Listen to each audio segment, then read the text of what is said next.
বেগম খালেদা জিয়া হচ্ছেন একটা প্যারালাল বাংলাদেশ এবং ইট হ্যাজ বিন প্রুভড নাও। সাইদি সাহেবের মেসাকারের পরে পুলিশ যে গণহত্যা চালিয়েছে, Begum Khaleda Zia is the person who addressed যে এটা গণহত্যা করা হয়েছে। শরীফ ওসমান হাদি গুলিবিদ্ধ হওয়ার আগে বেগম খালেদা জিয়া ও সাইদি সাহেবকে নিয়ে যে গুরুত্বপূর্ণ কথাগুলো বলেছেন শরীফ ওসমান হাদি, সেগুলো আজ আমরা শুনবো। বেগম খালেদা জিয়া হচ্ছেন একটা প্যারালাল বাংলাদেশ। বাংলাদেশ ভালো আছে কিনা এটা আপনি বেগম খালেদা জিয়ার দিকে তাকালে দেখবেন। বেগম খালেদা জিয়া যদি হাসে আপনি বুঝবেন বাংলাদেশ হাসে, তার চোখে পানি দেখলে দেখবেন যে বাংলাদেশ কাঁদে। এর মানে এই কথাটা বলতে আমার বিএনপির কর্মী হওয়ার দরকার নাই। আল্লাহ আমাদের সকলের রাজনৈতিক অভিভাবক, আল্লাহ বেগম জিয়া, আল্লাহ উনি আমাদের স্বাধীনতার শির দ্বারা। আল্লাহ আমরা যখন বুঝতাম না পুরো বাংলাদেশে একজন মানুষ যদি স্বাধীনতার পক্ষে আল্লাহ মেরুদণ্ড সোজা করে দাঁড়িয়েছিলেন, উনি আমাদের বেগম জিয়া।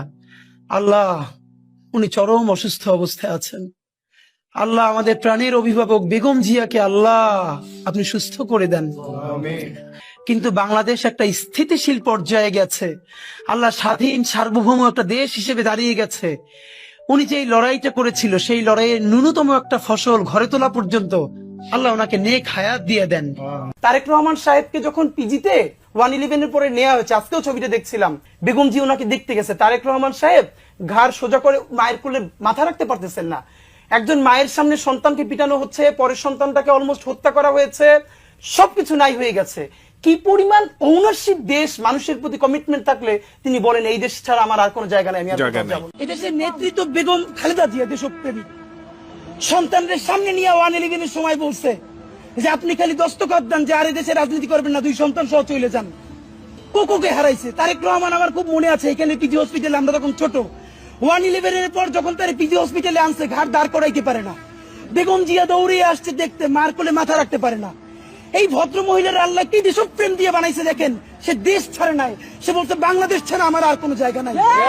একটা দলীয় নেতা কর্মীরা না বইলে সে হেলিকপ্টারে নিজের বইনেরে নিয়ে পালাইছে। এদেশের নেতৃত্ব বেগম খালেদা জিয়া দেশপ্রেমী। সন্তানদের সামনে নিয়ে 111 এর সময় বলছে যে আপনি খালি দস্তখত দেন যে আর দেশে রাজনীতি করবেন না, 2 সন্তান সহ চলে যান। কোকোকে হারাইছে তারেক রহমান, আমার খুব মনে আছে এখানে পিজি হসপিটালে আমরা তখন ছোট, 111 এর পর যখন তার পিজি হসপিটালে আনছে ঘাট দাঁড় করাইতে পারে না, বেগম জিয়া দৌড়ে আসছে দেখতে, মার কোলে মাথা রাখতে পারে না। এই ভদ্র মহিলার আল্লাহ কি দেশপ্রেম দিয়ে বানাইছে দেখেন, সে দেশ ছাড়ে নাই, সে বলছে বাংলাদেশ ছাড়া আমার আর কোনো জায়গা নাই। এদেশের নেতৃত্ব বেগম খালেদা জিয়া দেশপ্রেমী। সন্তানদের সামনে নিয়ে 111 এর সময় বলছে যে আপনি খালি দস্তখত দেন যে আর দেশে রাজনীতি করবেন না, 2 সন্তান সহ চলে যান।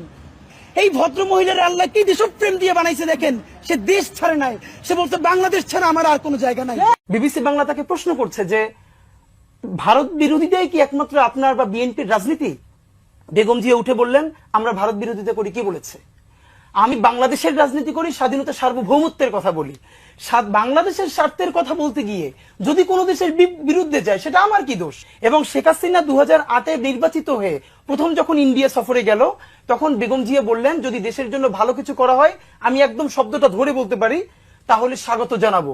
যদি কোনো ষড়যন্ত্রের চুক্তি করে আসা হয় পথে কাঁটা বিছিয়ে দেব। এই যে কোনো কিছুকে তোয়াক্কা না করে গণমানুষের কণ্ঠস্বর হয়ে উঠতে পারা, এবং ভাবেন তিনি কিন্তু একজন নারী। শহীদ প্রেসিডেন্ট জিয়াউর রহমান কয়টা দিন বেঁচেছেন, কিন্তু ভাবেন আজকে পর্যন্ত উনি আমার অনুপ্রেরণা। হাঁটতে হাঁটতে আমার পা ফুলে যায়, আমি আমার টিম ব্যাগের মধ্যে জুতা নিয়ে তারপরে একটা শপিং মলে ঘুরছিলাম, মানে পা ফুলে গেছে, পা জুতায় ঢুকাতে পারছিলাম না। তো জিয়াউর রহমানের একটা ওনার গল্প মনে পড়ছিল, যিনি মাইলকে মাইল যখন হাঁটতেন ওনার সাথে স্টাফদের পা ফুলে যেত, কিন্তু ওনার তো আর্মি ট্রেনিং আছে।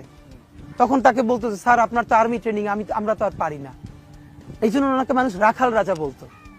তা আমরাও সারা বাংলাদেশের 56,000 বর্গ মাইলে হাঁটতে চাই, আমরা ইনসাফের চাষাবাদ করতে চাই। আমার মৃত্যুর পরে যেন এই লড়াই বন্ধ না হয়, এই লড়াই যেন বাংলাদেশে কিয়ামত পর্যন্ত যায়। বেগম জিয়া যখন বের হচ্ছেন তার হাতটা এরকম বাঁকা, এই হাতটা ওনার না, এই হাতটা বাংলাদেশের। দেখেন আমার অ্যাক্টিভিজমের ভিন্ন জায়গা আছে, আমাকে বহুদিন ধরে যাচ্ছে না এবং গত 1.5 বছর ধরে। এই জন্য আমার অনেকে বলে যে আমি বিএনপির মানে কি এই ফেভারটা দিই কেন। আমার সারা জীবনে কোনো পলিটিক্যাল পার্সোনালিটির সাথে দেখা করার ইচ্ছে হয় নাই। ছোটবেলা থেকে আমি একটা স্বপ্ন দেখছি যে বেগম জিয়া কোনোদিন আমার মাথায় হাত বুলাই দিতেছেন পরম মমতায়। হাসিনা তাকে ট্র্যাপে ফেলার জন্য একটা কল রেকর্ড করছিল তার সাথে, 2014 আগে নির্বাচনে, নিশ্চয়ই আপনার মনে থাকার কথা। এবং সেই কলরা টিকারটা সে ফাঁস করলো হাসিনা, সমস্ত ইথিক্সের বাইরে গিয়া একটা সন্ত্রাসী মাফিয়া নেত্রীর সাথে আপমর বাংলাদেশের যে ক্ষোভ, এই ক্ষোভটা বেগম জিয়া ঝাড়তে পারলেন মাত্র শফিক রেহমান সাহেব। তখন নয়া দিগন্ত অথবা আমার দেশে একটা বিরাট কলাম লিখেছিলেন যে উনি শেখ হাসিনার সাথে যেইভাবে কথা বলেছেন এই টোনটাই বাংলাদেশের টোন। অবশ্যই বাংলাদেশে বিএনপি একটি পরীক্ষিত দেশপ্রেমিক দল, এটা নিয়ে কোনো প্রশ্ন নাই যে পরীক্ষিত দেশপ্রেমিক দল, এটা নিয়ে বাংলাদেশে। কিন্তু this is the high time আপনি বলতে পারেন যে বাংলাদেশে এমন কোন পলিটিক্যাল ফিগার এখন আছেন যে খালেদা জিয়ার মতো বা তার কাছাকাছি, যিনি ডাকলে এমন কোন রাজনৈতিক দল অথবা এমন কেউ নাই যার কাছে কথা বলতে যাবেন না বিনয়ের সাথে। বাংলাদেশ যদি বেঁচে থাকে তাহলে খালেদা জিয়া যদি সারা জীবনে 3টা অত্যন্ত দূরদর্শী সিদ্ধান্ত নিয়ে থাকেন, যেটা তিনি মরে যাওয়ার 50 বছর পর ইতিহাসে লিপিবদ্ধ হবে সবার বিরুদ্ধে গিয়ে, সেটা হলো 2014 নির্বাচনে না যাওয়া। এবং ইট হ্যাজ বিন প্রুভড নাও। সাইদি সাহেবের মেসাকারের পরে পুলিশ যে গণহত্যা চালিয়েছে, Begum Khaleda Zia is the person who addressed যে এটা গণহত্যা করা হয়েছে।